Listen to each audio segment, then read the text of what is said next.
the Methodist hospital system. I am, of course, your host, Jeremy Jackson. With us today is Daisy, Claudia, Susie, Monica, Priscilla, Leslie, Kayla, Crystal's mic still isn't working. Lodi's taking pictures, and Karen is doing the audio control. If you want to join our conversation, you go to todaysmeet.com/sports medicine broadcast, or you can use the social feature on Ustream. So you can go to Ustream, and then the link to that is on sportsmedicinebroadcast.com. There's a link that you can listen live there, or go to the Ustream version of it if you want to do that. So real quick before we get to Jace, a little bit about him. He's the operations coordinator at Methodist Athletic Training Services for the Methodist hospital system. He's been in the profession as an athletic trainer for about 11 years. And, we talk about Jihad sponsoring the CEU events. And I don't know, I think you can see it. Susie's wearing her Jihad shirt today because she went to the Jihad's workshop this year. But Jace was a past president of Jihad and has received a couple different awards from the Greater Houston Athletic Trainer Society, the Bobby Gunn and the Tom Wilson Award. So he's a big award winner. And then obviously the reason we have him here is because he's the captain of the Rodeo Houston sports medicine team. So he's going to be talking all about sports medicine and rodeo here in Houston. Before we get that, I already mentioned the CEUs. If you want to get some CEUs for listening live, for joining in, you can go to sportsmedicinebroadcast.com, and it has a link to how you can get that. So the CEU FAQs or whatever it says on there. All right, you guys ready? You know how we're going to start. Daisy, I ate the school's breakfast today. what was it today? Biscuit again. Sausage biscuit? Yes. Apple juice, orange juice? Apple juice? Mm. All right. I ate a strawberry yogurt and a granola bar. Strawberry yogurt granola bar. Very good. Susie. I ate the school's breakfast. School's breakfast. Jace, what did you have for breakfast? I'm bad. I skipped breakfast, so. Oh, Jace. Yeah, bad. My mom made some protein shake. I don't know what it was for Weight Watchers, but it was really good. All right, and I ate a good. chocolate bar. Good. Strawberry granola bar. All right. The school's breakfast and orange juice. Nice. The school's breakfast and an orange juice. Crystal, what'd you eat? Nothing? Oh, the same? So that's a school breakfast. Lodi? You had what? A glass of milk. A glass of milk? Better than She had nothing. Better than something. nothing.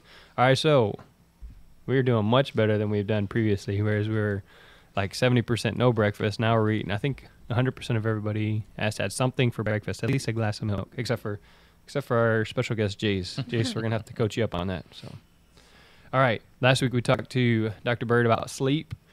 We talked about turning your phones off an hour or more before you go to bed, not looking at the computer screens before you go to bed, not laying in bed all day. And we're going to go around the horn backwards this way, starting with Kaylin. Have you made any changes as far as your sleep hygiene, like you said? So either not laying around in bed all day, not napping so close to dinner time, not eating late, or any of those things that he talked about. Any changes for your sleep patterns?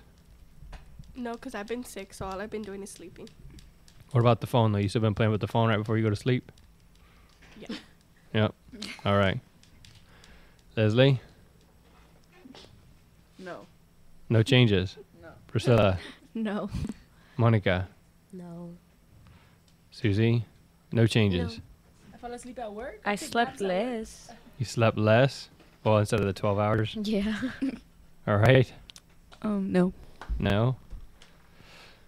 Well, I did try the not sleeping or not reading, because I'll read the Kindle in bed and then go to sleep. I did try going to the living room and reading, but that was, maybe it was just coincidence, but that was a terrible night's sleep for me. So I didn't look at the computer screen for over an hour before, and then I read the Kindle in a different room and then went and laid down, and I just terrible night's sleep. But I have been trying to make sure the computer screens, the phone screens were off at least an hour before bedtime, and I'm not sure if that helps or not, but my beautiful wife, she was sick last night, so we were up and down, so looking at the screen is not as irrelevant, because we got up a couple times because she was sick, so can't talk about my sleep hygiene last night. So all right, Jace, what do you think about looking at screens right before we go to bed? I think it does make a difference. I mean, you know, the bright screen or watching TV, you know, it's bad habits. You know, but, you know, I don't eat breakfast either, so, you know, I have a bunch of bad habits. My biggest sleep change is we have a 3-year-old that apparently likes to sleep with us now, so she takes up the majority of the bed. So that's what I get to deal with, the sleep bed. So Does she start the night in the bed with you, or does she start in her room and then no, migrate? she's, you know, it's you know, it's a lot easier for her just to start with us. You know, she was sick over Christmas, so she got in the habit of starting to come to our room, and now it's just, you know, a fight to put her to bed. So, you know, we just gave up and just let her sleep with us and go to sleep. So we have, you know, going to bed earlier, not watching TV. You know, I do feel a lot more rested in the mornings as opposed to staying up late watching TV now. So, but All right. That'll work. Alrighty, can you give us some background on your hometown and college? I grew up in a small town in northeast Texas called Ore City. It's about 4.5 hours north of here, between Longview and Texarkana, I guess is the best way to put it. There were a whopping 800 people in my town, and one red light. It was a blinking caution light when we first moved there, and then they changed it to a red light. So being from a real small town to living down in this part of the country in Houston, and it was a big change. We didn't have an athletic trainer growing up, so we had sports that I was involved with, and decided to go to college. I went to East Texas Baptist University in Marshall, and another small college. Is about 1,900 students at the time, and it was a great opportunity, a great education for me. Can you tell us how you became an athletic trainer? As I said earlier, when I was in high school, we did not have an athletic trainer on our campus. We had an outreach athletic trainer that came out, you know, once every 2 weeks, 3 weeks, something like that. And I had no idea what it was, who they were when they showed up. We'd see them and that kind of stuff. But during my 7th grade year, I played football and I played basketball. I always joke the guy that I played behind in football just retired from the Cowboys, so I didn't see a whole lot of playing time. He was about 6'2" and about 300 pounds in the 7th grade, and was an athlete, and everybody knew it from then that he was something special.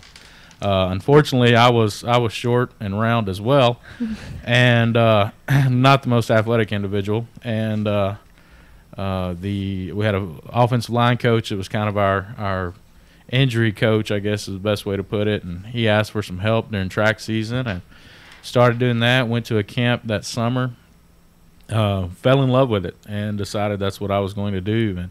And ever since then, I mean, that was, you know, golly, I was, like I said, in the 7th grade, and been doing it ever since, and lived it, loved it, and you know, did every aspect of it. My sister was a year ahead of me in school. She would take care of the girl sports, and then I did all the male sports, and we actually went to college together, and we're in the training program there as well. She did not decide to go into this as a profession, but like I say, it was where I got my start. All right. So Bill was kind of did the same thing. He was in middle school, and he started helping out with the high school. What did you, and you said you had an outreach athletic trainer, what did you actually, what were your responsibilities as a student athletic trainer? You know, it's funny. You know, I always tell people when I started in the junior high, I would work with the junior high sports, and I also did the majority of my stuff was at the high school. We were a small school, so you know, you went down one hallway, you were in the elementary, you went down another hallway, you were in the junior high, you stepped outside, there was the gym, the field house was next to that, and then the high school was right next to that, and it was all, like I say, in one row. We shared a cafeteria, we shared a library. So you had constant interaction with seniors to kindergartners to everybody being intermingled. When you're talking to a high school with 200 students in it, you know, in a campus with, you know, maybe 500 students total. Everybody knows everybody. So my responsibilities were a lot, of things that most student athletic trainers get to do, except for not having a professional like Bill and Jeremy on your campus to show you what to do. It was a lot of, camps and reading and trial by error. I mean, I taped, I did that kind of stuff for us. So the coaches, we had 5 coaches on our campus for 7th grade through 12th grade. So they didn't have a whole lot of time to do practice prep stuff.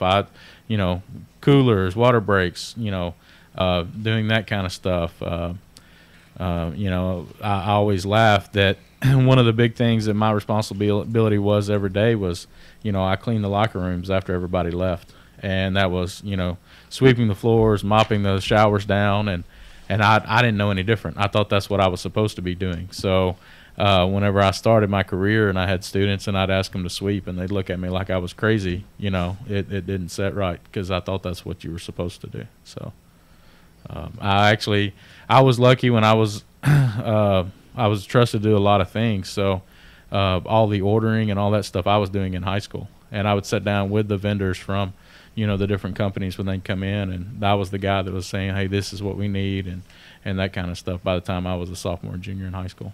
So 10th grader, you're, 15, yeah, 16, you're the one responsible for ordering? Well, I mean, I would say this is what we want, this is what we need, and then a coach ultimately would have to, look over the invoice, but, they knew that was what we needed, so. Wow, that's quite impressive. We've done a budget project here where they've gone through and this is the items that we have, an inventory, and then the budget where they had to, all right, this is how much money we have, this is what we need, and gone through that. But I don't think their experience is quite as extensive as yours doing it yourself. Yeah, and like I said, it really helped me, to do that. And when I got out and I was responsible for the actual, budget, and we're talking, at that school at that time, we $500-600 budget too. I mean, it wasn't like we were setting the world on fire with modalities. We were ordering tape and Gatorade. That was basically what we were doing. So. Gotcha. All right. So you talked about how you became an athletic trainer. Can you tell us kind of your path to becoming the coordinator for? I forget your title. Yeah, I'm operations coordinator. Operations coordinator for So whenever I graduated college, I worked in a 3A high school outside of Beaumont. Was there for 3 years and loved every aspect of being in the school setting.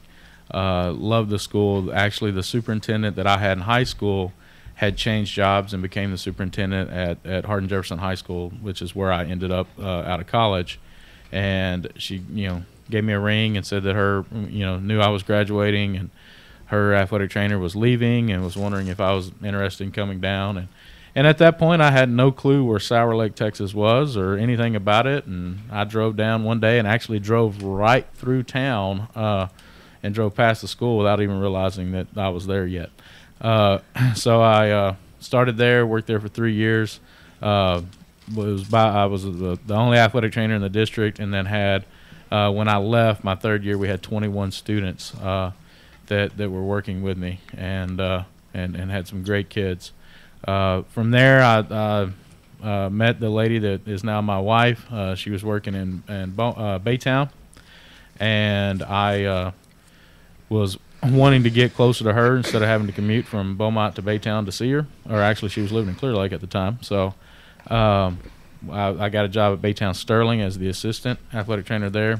Spent 2 years there, and then went to work in the hospital setting at First Memorial Hermann, and I was there for a year. And then we went to work at Methodist and have been there. September will be starting 6 years. So both you and your wife are athletic trainers working in the same. We are. She worked in our department in athletic training services up until about 2 years ago, when Methodist started the concussion center, and she now works full time in our concussion center doing neuropsych testing. She does a lot with concussion patients, but she also gets to work with dementia patients, Alzheimer's patients, and different aspects of neuropsych. the neuropsychology. All right, and so that would bring us to Kaylin. You ready? Can you tell us about rodeo sports medicine, how it works? Yeah, we got involved in rodeo sports medicine a few years ago, and with Rodeo Houston, and we at Houston are a little different than a lot of places. At a generic rodeo or most professional rodeos, there may or may not be sports medicine there. There's probably always going to be an EMT, EMS there, but a lot of the rodeos are covered by a group of athletic trainers and orthopedic surgeons called Justin Sports Medicine, and they cover a lot of rodeos. They can't cover them all, and so Methodist Center for Sports Medicine started covering some local rodeos after we were contacted by Rodeo Houston a few years back to see what we could do to help them out with their rodeo situation. They were going away from using Justin and looking to start their own sports medicine program. So what we've built over the past 3 years is we have a staff of we have about 85 members on our team currently, ranging from orthopedic surgeons to emergency room physicians, massage therapists, chiropractors, x-ray techs, athletic trainers, physical therapists. I know I'm going to leave somebody out. Yeah, EMTs or anything like that? We don't. Right now we work in conjunction with the safety committee, which just has the EMTs that we use in the arena. On any given night, we're going to have 14 to 15 medical professionals at the performances or the contest, and starts in the mornings. We have a PT clinic that we run where we staff it with sports medicine certified physical therapists that see the athletes, see the workers, anybody that needs to come in, do some rehab, get some treatment. They do that in the mornings. 2 hours before the rodeo starts, we start prep for the events. So athletic trainers are there. The primary care physicians, that's the one I forgot. Primary care sports medicine, they handle what we call sick call. So if you've ever been down to Reliant in March, there's a lot of dirt down there, and that's a big building to put a lot of dirt in. So after 21 days in that stuff, everybody has some sort of upper respiratory infection, and so our primary care guys get really busy at the end of the week. So or the end of the rodeo. During the event, we staff it with athletic trainers in the arena, physicians in the arena, athletic trainers in the training room, chiropractors in the training room, x-ray techs, massage therapists, and take care of any needs that may come in. 85 members.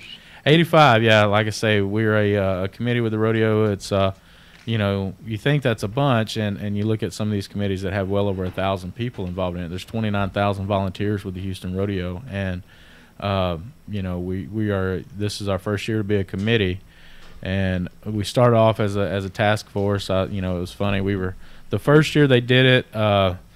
We were contacted on a Thursday afternoon at 3:00 to see if we could provide coverage to get this thing up and running. And at that time, we were just doing the athletic training piece, and looked at it, met with the safety committee chair that Friday morning, and the rodeo started Tuesday.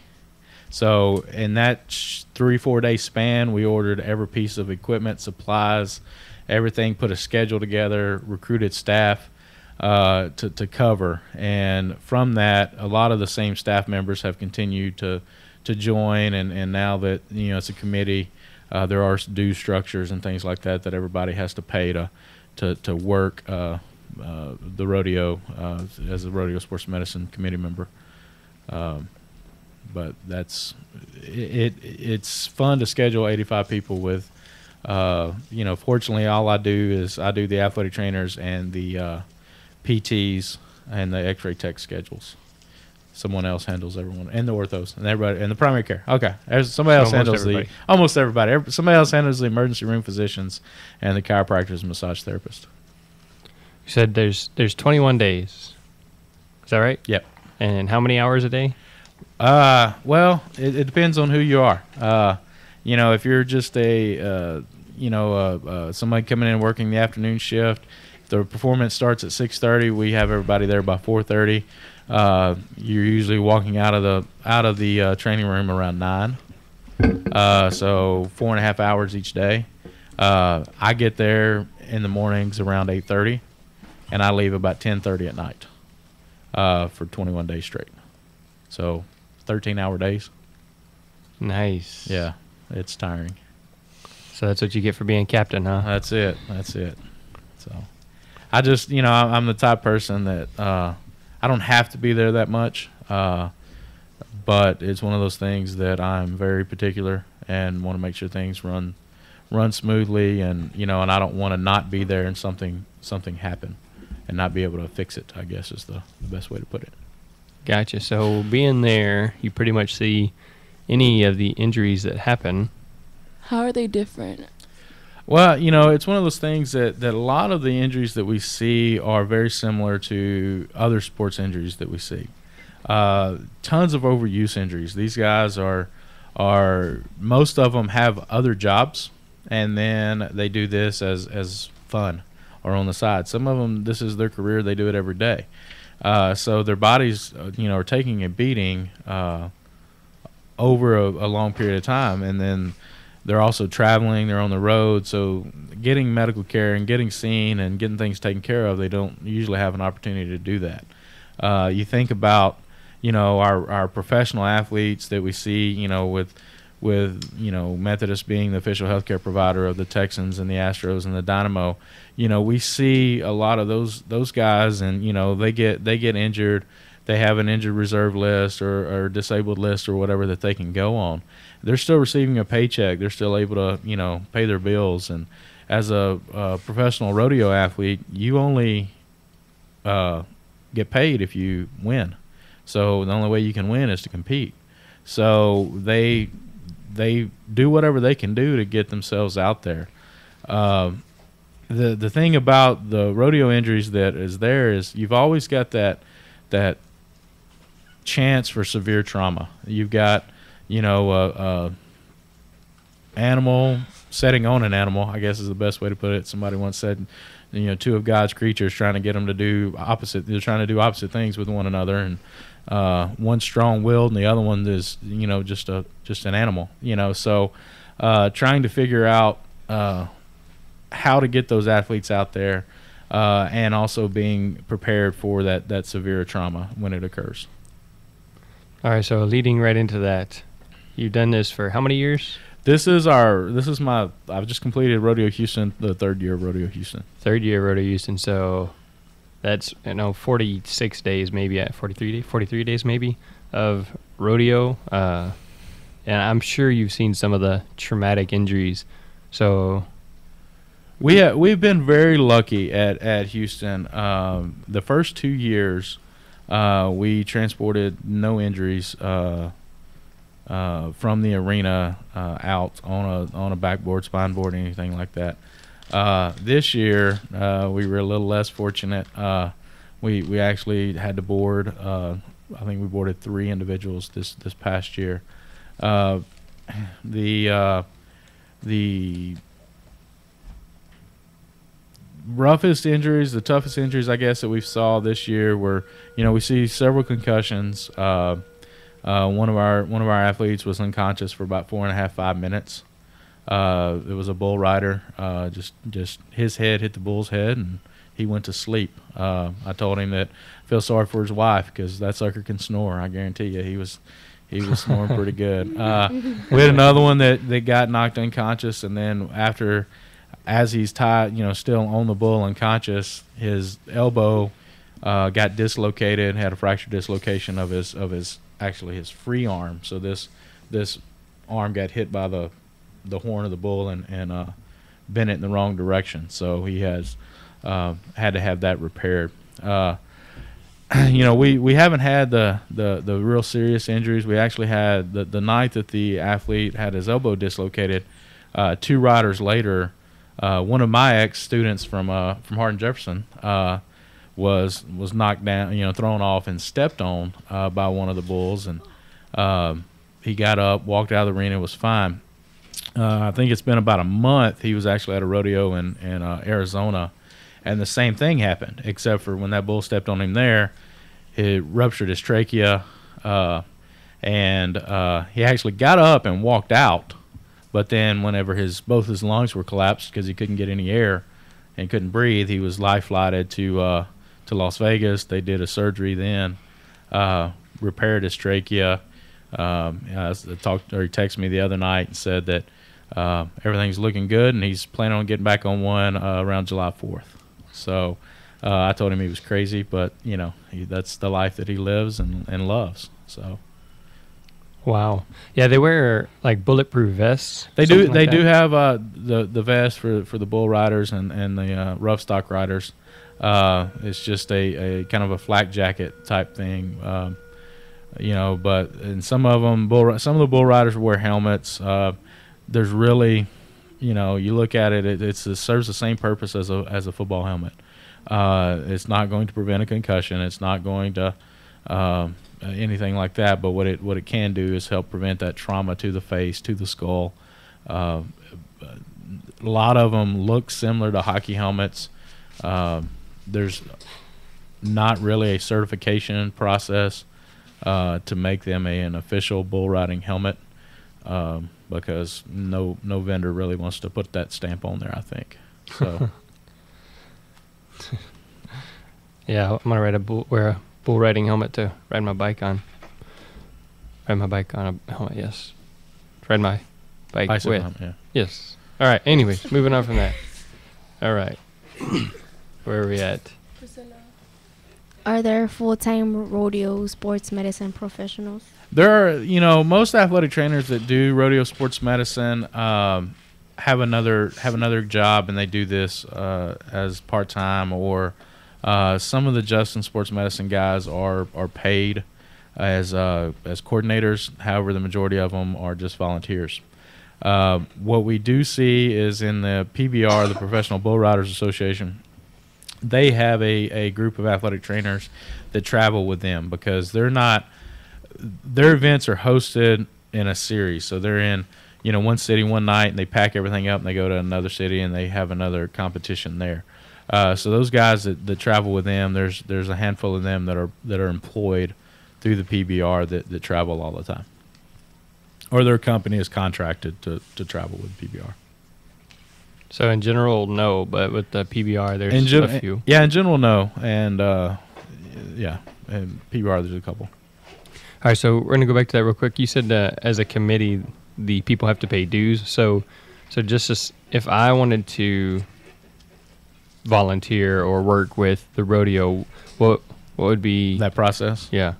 The process is that you have to become a member of the rodeo. The rodeo membership dues are currently $50. And then from that, you would apply to be on a committee. If the committee has any openings and space available, then the hierarchy of the committee, I guess the best way to put it, the chairman of the committee, currently our chairman is Dr. Kelly Larkin. She's an emergency room physician. And she would make a determination to add people or, to accept. Once you're accepted, then you have to pay your committee dues.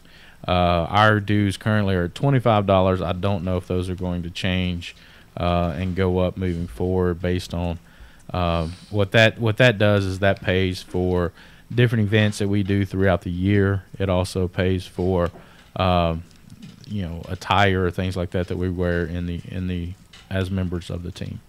But that's how you would do it. You go to the HLSR website and go to members and apply. Currently, like I say, we have 85 members.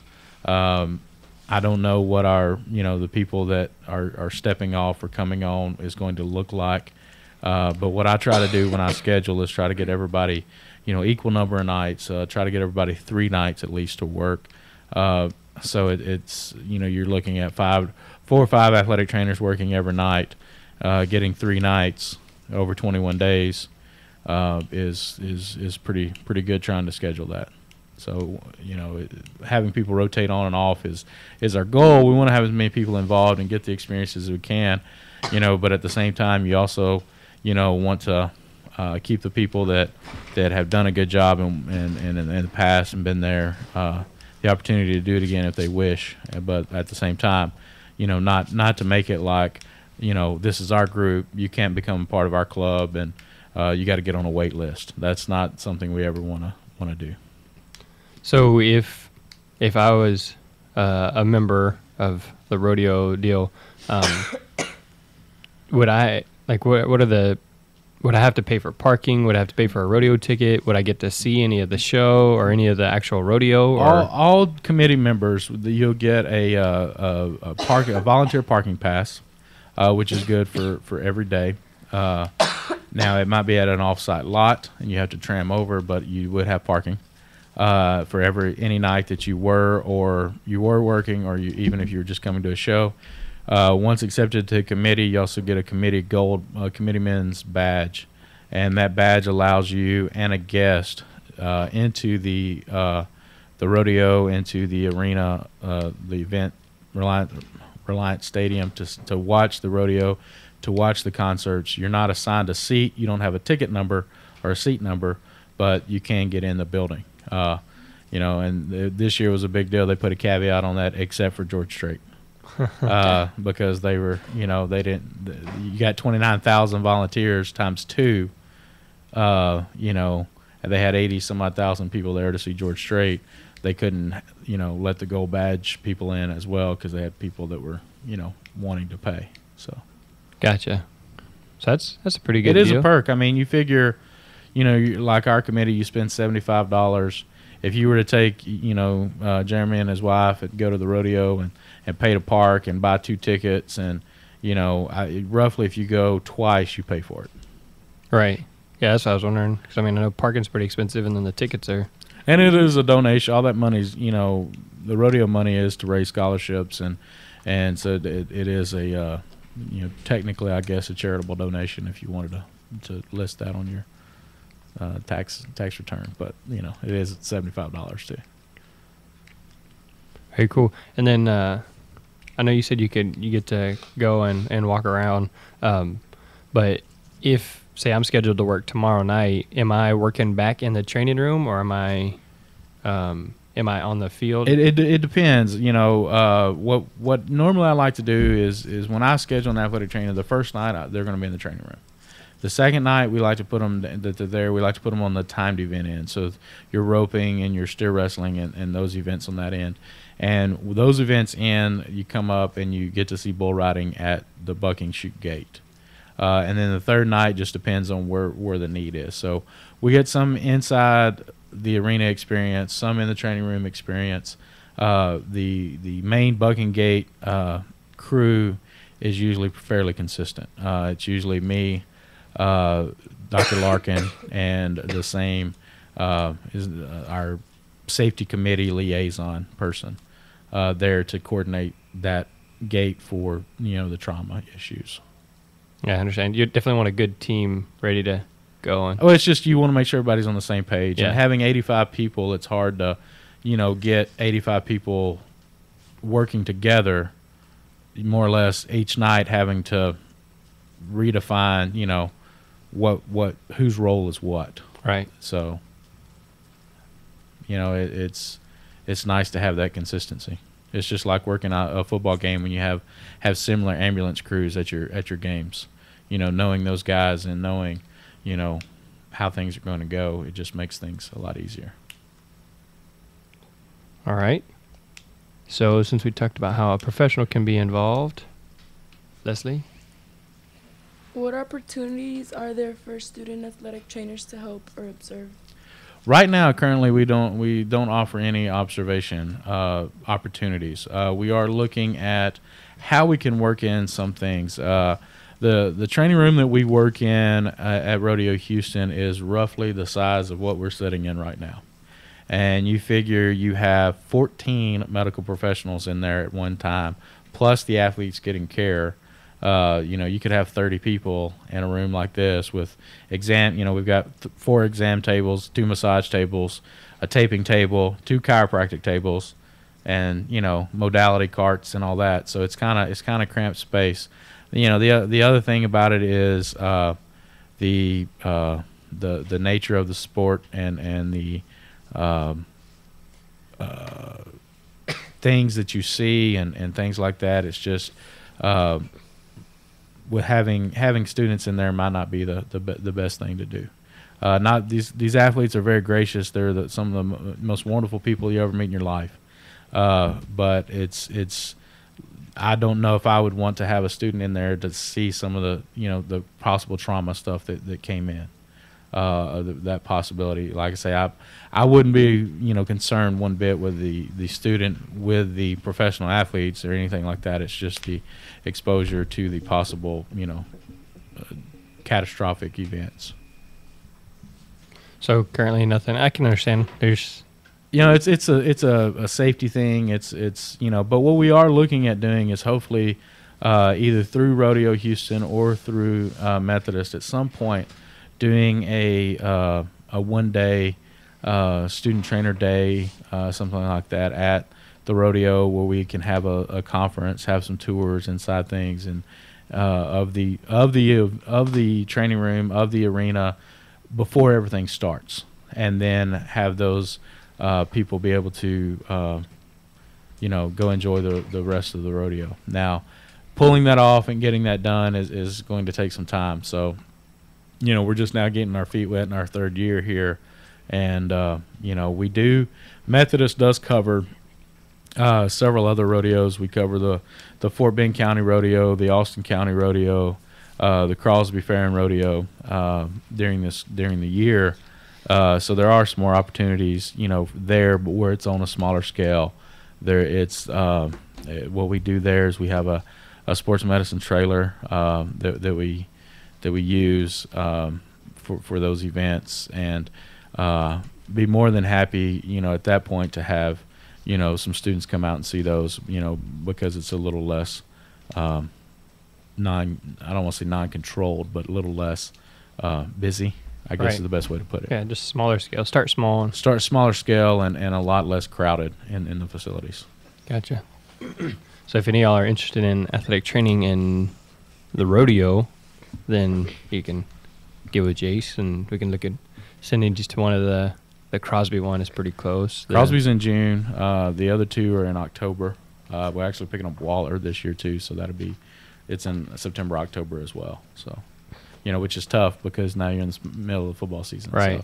So, at those locations though, we also do very similar to what we do at Houston. We have athletic trainers. We have our chiropractors. We have our massage therapists. We have our physicians there. It's just we don't have 14 of them. We may have a staff of 5 or 6. How has working with the rodeo improved your practice as an athletic trainer? I think, two things is, one, like I said earlier, it really makes you aware of what's going on and your emergency management skills. The other thing that I think that it really helps with is creativity. Knowing that you got to get somebody back out there and how to get them back out there and expediting their return, but their safe return. I've made more pads and orthoplast protective things. I always tell people I should have been majored in art, from some of the stuff that we have to do for these guys to make it fit and comfortable for them while they're riding. So I think, creativity and emergency preparedness. All right, so what are some of the things? Just tell me something that you're real proud of that you've been creative about. Well, I mean, it's just, taping things differently, just because, they've got, things that their hands have to fit in their riggings just right. And those things are, you take a bareback rigging, your hand slides in it at a certain angle, and it won't pull out unless you reverse that angle. So you've got to, crank your elbow down, lift your wrist up, and pull all at the same time. Well, you look at those guys, you trying to put something on their hand if they have a hand injury, that thing's made to fit to them. They actually add stuff to it to make it tight where they can stick their hand in there and it won't come out. If you just try to pull it, it won't come out. So you've got to be creative when you're taping things. One of the things that we learned on some of the bull riders with their wrist is they, instead of just taping a wrist normally, you can take and roll some tape and build a little block on this side, and you just use the roll tape and do multiple little layers of that block to keep that wrist from deviating. And it's stuff that you look at and go, huh, I could use that. I could have used that with this kid. I've used a lot of TheraBand on hips and on shoulders as like a spica and using that in conjunction with an ace wrap, because the problem is, you look at, the TheraBand, if you pull it a certain direction, if you get it in a certain area, the tension on it is going to pull the arm or the leg a certain way. So if you take and if you have an athlete that has, problems, adducting their hips back, if you wrap that thing just right, as soon as you lift your leg, it's going to stretch that TheraBand open, Well, so you have a secondary back. We'll use that as an example how we crossed over. They lift their knee up, they open up, but the problem is getting it closed back together. You put that TheraBand on them in a tension, and it actually pulls them back in. They're using that instead of their adductor muscles to pull them back together. So using that on some bull riders and things like that to get their legs in a position where they can ride and be comfortable. All right, so I'm pretty curious about that. Do you put the ace wrap on like partly and then wrap TheraBand? I do TheraBand first, and then I do the ace wrap over the top of that. So it's kind of the same motion as just like double layering. Yeah, it's double layering. So and just mainly the ace wrap is on to keep the TheraBand from coming off, or rolling up, because we know it. It's a little thinner and it rolls. So.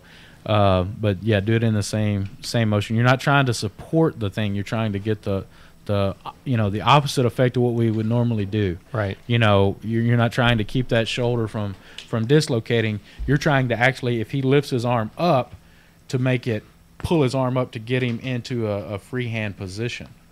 So you would take and put the tension on there, and you'd use the tension to pull him back. So it like I say it.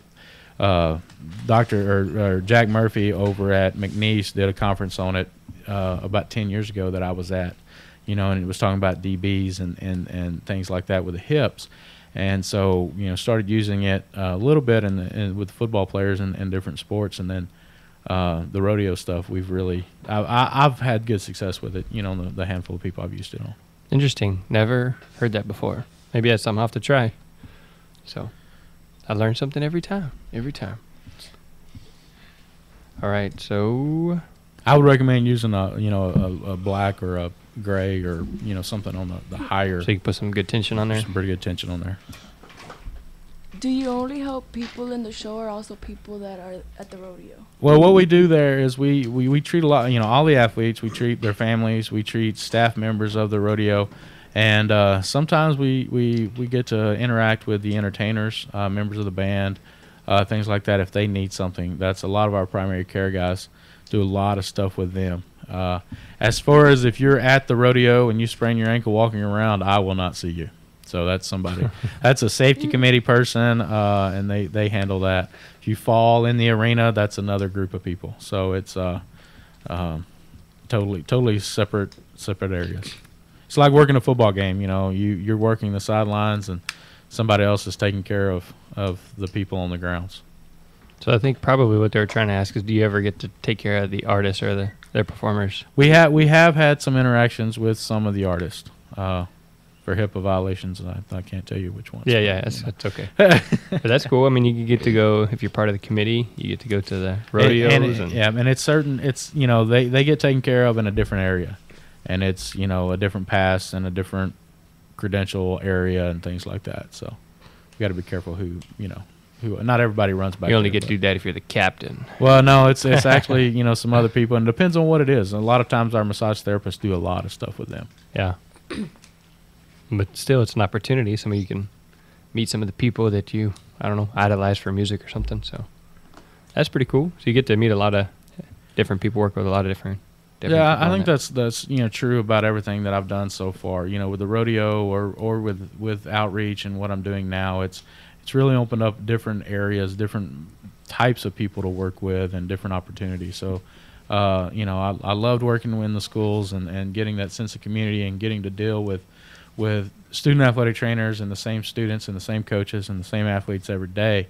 But in the role that I'm in now, getting to work different events and different opportunities, it's really neat to see what else an athletic trainer can do besides what we originally thought and what we always grew up doing. All right, Daisy, we got anybody commenting on there? Nobody yet? No. All right. Do you ever get scared that the animals may hurt you? At Houston, we have protocol in place that we cannot enter the arena until the animal is secure. Now, by secure, that means out of the arena or has enough ropes around it that we don't think it's going to get loose. Mainly, we make sure they get out of the arena. The arena crew does a great job at every rodeo we've worked with the bullfighters to the judges to just the arena crew to get to the athlete to keep them still, protect them. But it's just like as we always learn, and you check the scene for safety, and you don't want to get ran over because now there's nobody to take care of somebody if you're down too. So, and I've grown up, I've been around animals and horses and things like that growing up, and it's not a fear of them. It's a respect, I guess, is the best way to put it. They're not going to hurt you unless they feel that they're in some sort of predicament. And but like I say, we have protocol in place that I'm not. Unfortunately, I've had to sit there and watch a bull rider at Crosby last year just get pummeled in the corner, and then the bullfighters get pummeled in the corner by the bull because they couldn't get him turned quick enough, and they finally got a rope on him, and I'm standing at the gate at the corner just watching it. I mean, it was right underneath my feet, and it's kind of feeling helpless, but at the same time, one, I couldn't open the gate because there's a large bull standing in front of it, but two, it wouldn't have done any good. If I could have got out there, I'd have gotten injured too. So wow. So you got to be prepared for that too, huh? Yep. All right, we got one more, and I think we're going to wrap it up unless there's any others. Are you planning to do this your whole career? As we were talking about earlier, it's a lot of fun. It is very time consuming. Those 21 days or 21 days while I'm there puts a strain on me physically from just being tired, and also I'm away from my family for a lot of times. I have a 3-year-old daughter, and by the time that I leave in the morning and come home at night, she's either I drop her off at school, and then she's already asleep when I get home. So missing that and being away is tough. Now, at the same time, it is a lot of fun. Getting to do different events. If the opportunity's there, I'd love to continue to do it. But you never know. You never know what is around the corner. But like I say, right now, I'll do it as long as I can. I can do it as long as people continue to want me to do it, and I'm able to do it. I think it's a good thing to do. This weekend, we took some of our student athletic trainers to the UT High School Student Sunday, and so we went Saturday to Sunday, and I had games on Monday night, so I had 3 days in a row where I pretty much didn't see my wife and my two kids. Well, my two kids. My wife usually waits up, but I couldn't imagine 21 days of barely seeing my. Luckily I'm able to take her in the mornings and drop her off, and sometimes we sneak some donuts for breakfast, and have daddy-daughter donut day, so so that's that is a perk. Yeah. So I do eat breakfast on those days though. So. Nice healthy donuts. Only the holes. That's Oh, okay. less fat there. Yeah. It's better when it's just the donut holes. All right. Well, we're gonna go ahead and close it out, Claudia. Of course, we have to mention the people who support us. GHETS for supporting CEU opportunities. Pasadena ISC Education Foundation. And then, of course, a Methodist hospital. We got Jace here. talking about rodeo, but they've done a lot. I know we're partnered with Memorial Herman here at Pasadena ISD, but that doesn't mean that they don't do things to help us. And I worked with Lachelle Brown a lot before we became officially sponsored. And so, I've been working with Richard Gregory. He's part of Methodist as well, and he's gotten me a couple of different contacts. So definitely thank you, Methodist Hospital, for what you're doing for athletic trainers and allowing Jace to come spend some time with us today. If you want to, I don't have any words of wisdom and we're running short on time. So if you want to contact us, the website, www.sportsmedicinebroadcast.com, where you can watch live almost every Wednesday, except next week because we have standardized testing. But if you look at sportsmedicinebroadcast.com, there's a tentative schedule that'll tell you when we're broadcasting live. And then you can click on the live link and follow us live or comment there on the social stream. Or you can follow us on Twitter at PHS Sports Med or Google Plus Sports Medicine Broadcast or Facebook.com/PHS Athletic Training. And then, of course, there's the app that's just kind of sitting there if you want to download it and listen to all of them in the one convenient place, or just download it just because you can. You can do that. So for Jeremy, Daisy, Halia, Susie, Monica. Priscilla, Leslie. Caitlin. Crystal, the rest of the sports medicine class, Jace, and the Rodeo Houston sports medicine team. That's a wrap.